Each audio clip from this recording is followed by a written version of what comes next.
Can't tell, I'm a little excited to be here. I'm going to set up this is from Nathan Sarah. He's brought me some toys today. But I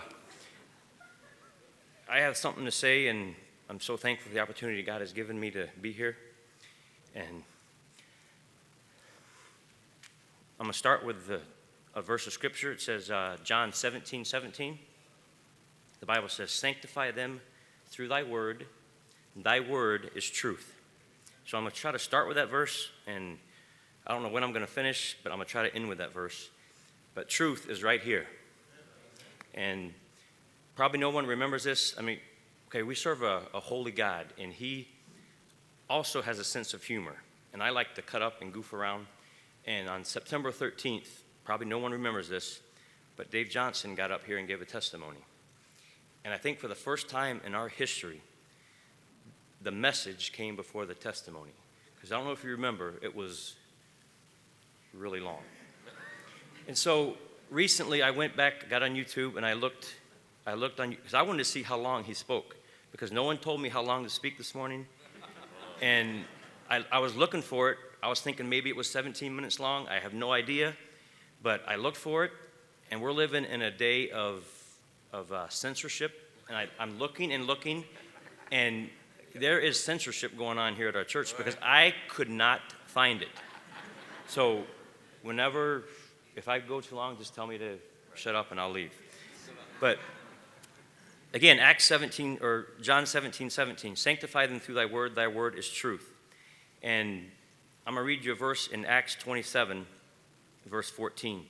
"But not long after there arose against it a tempestuous wind called Euroclydon," or Euroclydon, doesn't matter how you pronounce it. But this is the man in the Bible, the Apostle Paul, and he was on a ship with, I don't remember how many people, 200 some souls. And the ship was going through a storm. And the storm was fierce and it was ferocious. And Paul said to the people that were on that ship, he said, "Wherefore, sirs, be of good cheer, for I believe God that it shall be even as it was told me." God told Paul, everything's going to be fine. Everything's going to be safe, okay? And I have all kinds of thoughts running through my head. I have no idea how this is all going to come out. But this here, we could say this is me. And I'm not going to say who that is, but this is me, and this is a precipice right here.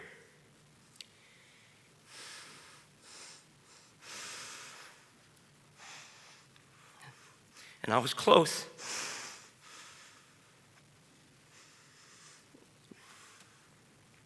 I was walking through life, asleep. Sleepwalking, that was me. And I'm going to tell you a short story before I get into my main testimony. The title of the testimony is Storms. I was a college student, first or second year, I don't remember. But I was standing right down there on that front row. It was an invitation time. And I got 4 or 5 stories that I could tell you, but the time doesn't permit. But it was invitation, and I was standing up, heads bowed, eyes closed, college student. And you know what college students do during preaching? They sleep. And that's a shame. And you guys need to wake up. Teenagers, you need to wake up. And God woke me up, and I'm going to tell you about it soon. But I was standing right there, no joke. The invitation was being given, and this is me. And right before I hit my face on the carpet, I woke up and I put my hands out and I caught myself. I literally fell face forward. And I don't know if anybody saw it. No one said anything to me. But I stood up real quick and kept my head down and nobody said anything to me.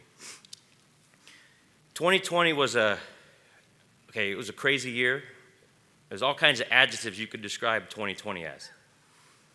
And I think 2020 was an awesome year. A lot of people were hurt. And I had this great idea, and I don't know when it came into my mind, but I don't know, 10, 11 years ago, I have a good friend, Shock. He got LASIK eye surgery. And I always wanted to get that. So sometime during 2020, I had an idea. 2020 vision in 2020. So I had some extra money aside. So I said, let's do this. And to my shame, I did not spend 1 second praying about that. And you think LASIK eye surgery, that's a big decision. And I didn't ask God one time about it. And God's ways are not our ways. His thoughts are not our thoughts. And I went through a storm and I am so thankful for it. But I didn't know where to go. We found something online. LASIK eye, I think is the name of it, in Chicago. They have several different offices. So I went in there for examination. They gave me a folder. And the guy that was going to be doing the surgery, his name is Dr. Gerald Horn. And it had on the brochure over 83,000 procedures. 25, 30 years. I have no clue how many years. He's good. He knows what he's doing. And so I had my surgery, and this left eye corrected just fine. No problems. The right eye, there's just something wasn't right with it. So it never got crystal clear. And then that was August, I believe it was the 21st. And school started, I'm a bus driver, school started the following Monday. And sometime in October, I started getting pain in my right eye. So I went in for a checkup, and an assistant doctor, I don't even remember his name, Dr. Burgess, I think. He's looking at the eye, and he gave me a lens to put in and said, keep this in, because the skin on my eye was not right. Something was wrong with this epithelium. Okay, I didn't know what epithelium was, but it's basically the skin on your eye. So they put that, they took tweezers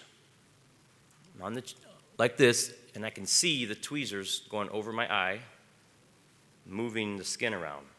And then they put the lens on it, and they kept it in place for like 5 or 6 days. That was beginning of October. Sometime in November, actually it was November 23rd, my brother's birthday, I woke up. I played basketball the night before, and everything was going in. And the college guys probably don't like me because I always beat them most of the time. Except for during the alumni game, they always beat us. But anyway, so I woke up Monday morning, and I had this similar pain in my eye again. And drove the bus, did my regular work outside. Monday, I called the doctor, and they said, come in Tuesday. I went in Tuesday, and the same doctor looked at it again. He said, now we can do the same thing I did before, or you can come in tomorrow, Wednesday morning or afternoon, and Dr. Horn can take a look at it. And we both thought that'd be a good idea.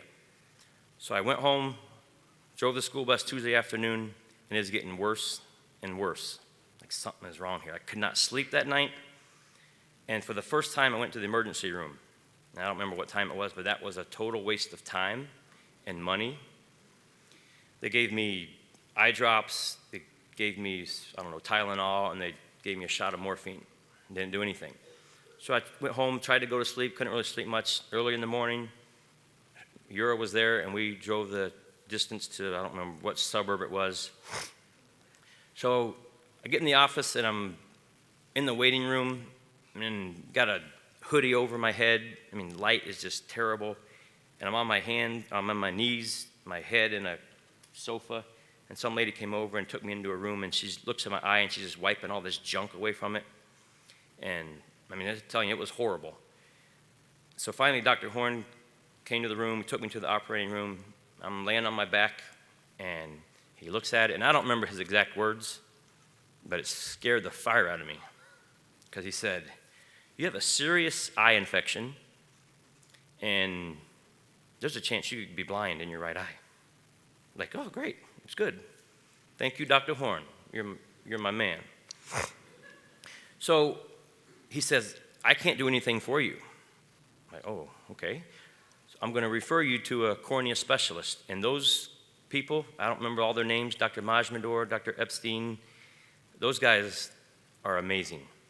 And he sent me, another half-hour drive. So I go over there, and they look at it, and I can't open my eye. They have to do this, and they're looking in there. And I got pictures of it. It's horrible. And thankfully, it's not a coincidence, we caught the infection early. And they sent me to a pharmacy, a special dosing pharmacy, and they gave me 2 bottles of frozen eye drops. Said, when this thaws out, start putting them in. Take this bottle and put it in at 2:30, say.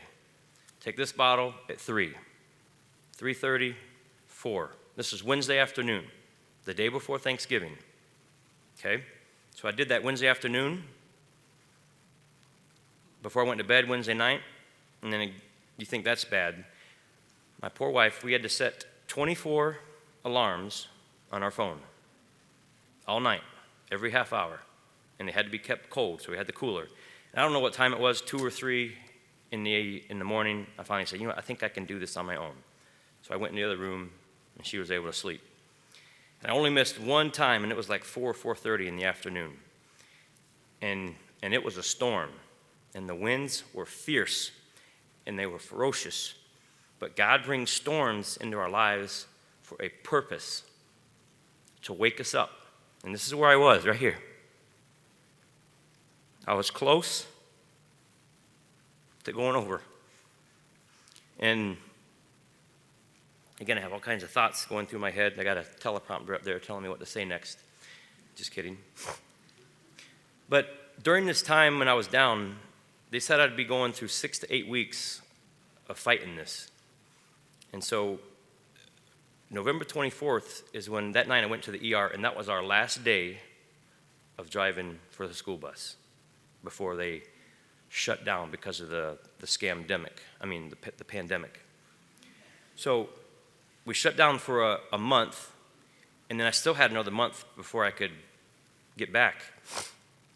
So during this time, I ain't got much time left. I'm trying to go 17 minutes. During this time, I'm reading listening. I'm not reading anything.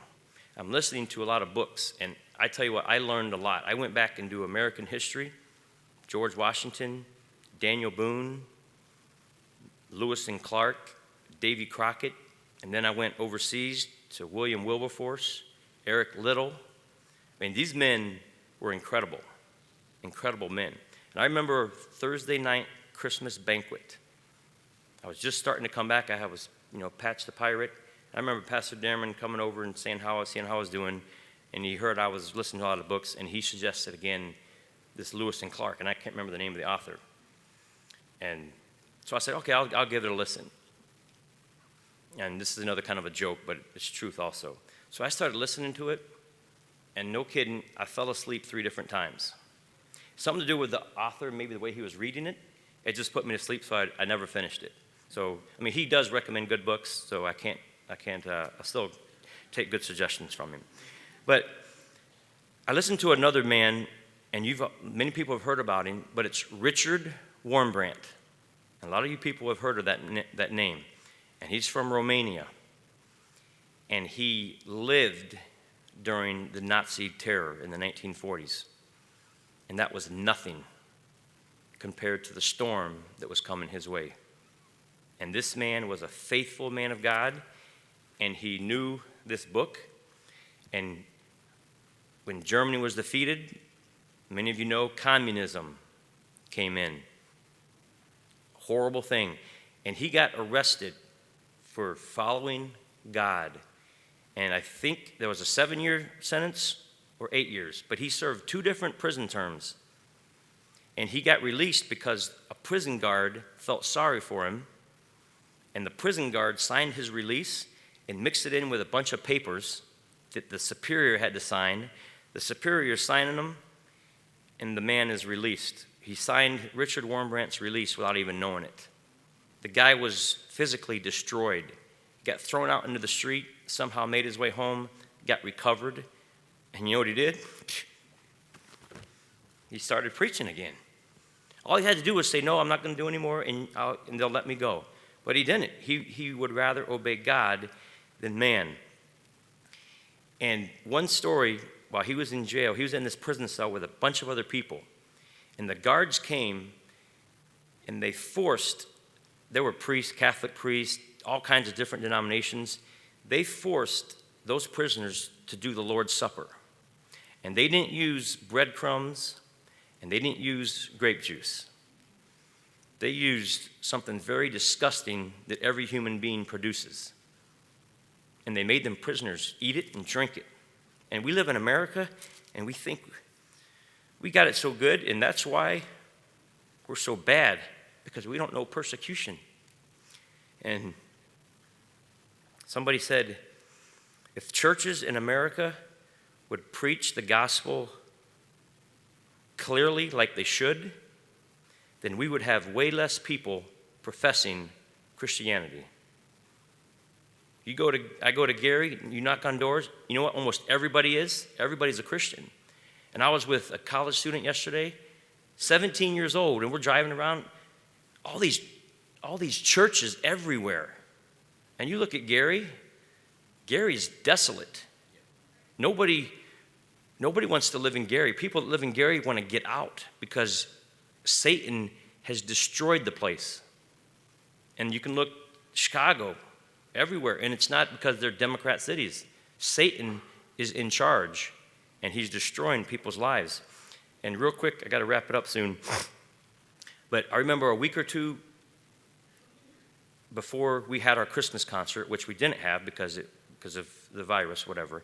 But I'm so glad we canceled that concert. And I love the concert, but I'm so glad we canceled it because the Thursday before, Wednesday or Thursday, I called Eric Ramus and I said, I'm starting to feel a little better, but I got to get out and do something. So he tells me that they were planning on going to Chicago Christmas caroling. I said, let's not go to Chicago. I'm going to go over my time. Let's not go to Chicago. Let's stay right here in Chesterton. And I went to 14 houses right here in town and went Christmas caroling. And every single house was home, and those people loved it. One house, a 91-year-old grandma, she came outside in her onesie, and she was just doing all this, and she loved it. And we invited people to the Seth and Mariah Custer concert, and 3 people showed up that night. And I got to finish, but that night I was laying down, I couldn't sleep, and I said, man, I got to give my testimony. I never said anything to anybody. A couple weeks ago, I don't know, I think it was Mrs. Knowles texted me, can you give your testimony? And I've always been afraid, and this time, man, I was looking forward to it. And another thing, before I close, last Monday in the morning, I texted my doctor, Dr. Horn, and it had been like a month since I had talked to him. And he's a very unique man. When I had my surgery, he said, if you have any problems, you call me. The first time I texted him, I expected a response in a day or two. Within 5 minutes, I was talking to him.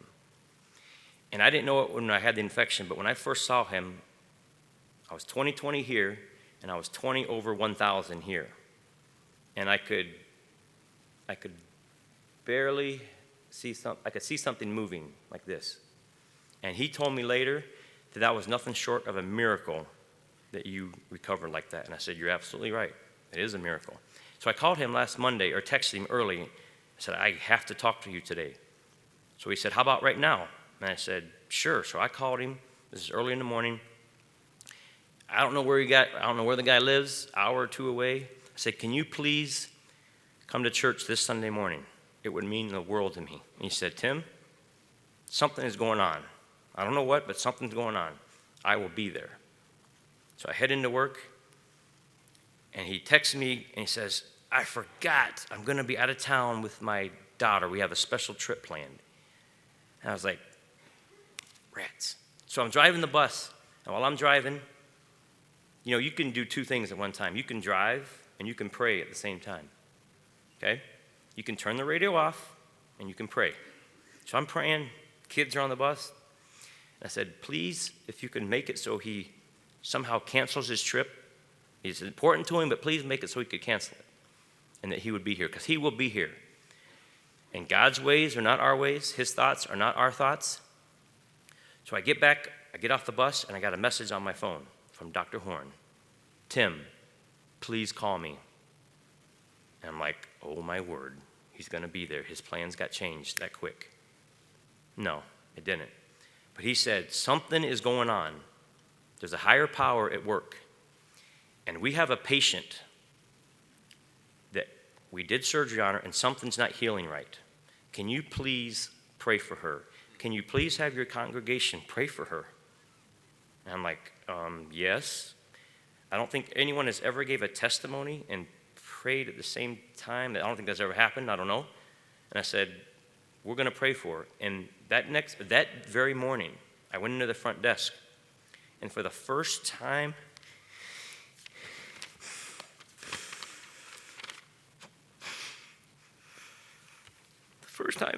since 1996, I turned in a prayer request.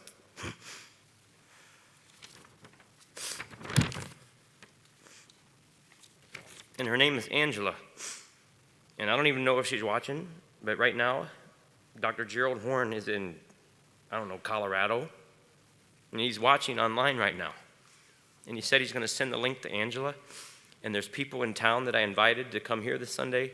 I know one of them is here. She's sitting over here. And I don't know what's going on, but God is working. Pastor Derman has said in the years past, I didn't understand it, but if you look at the history of our church, you can see very clearly God working. And he's been saying he feels our best days are ahead. And look at our country right now. Well, the darker it is, the brighter we have a chance to shine.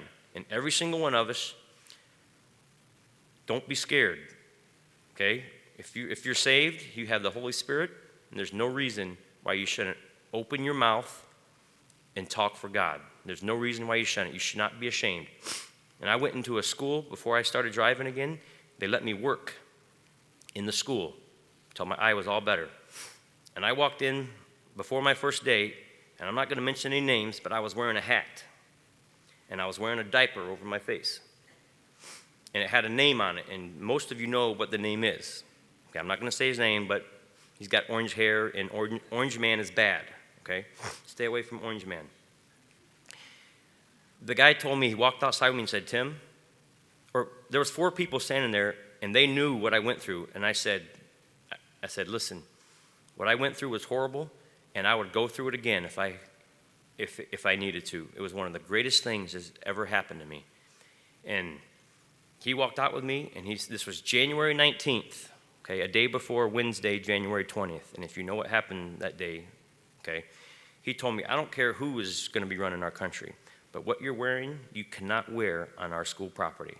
And I'm so sorry, I did not realize that. I mean, I did, but I wasn't thinking.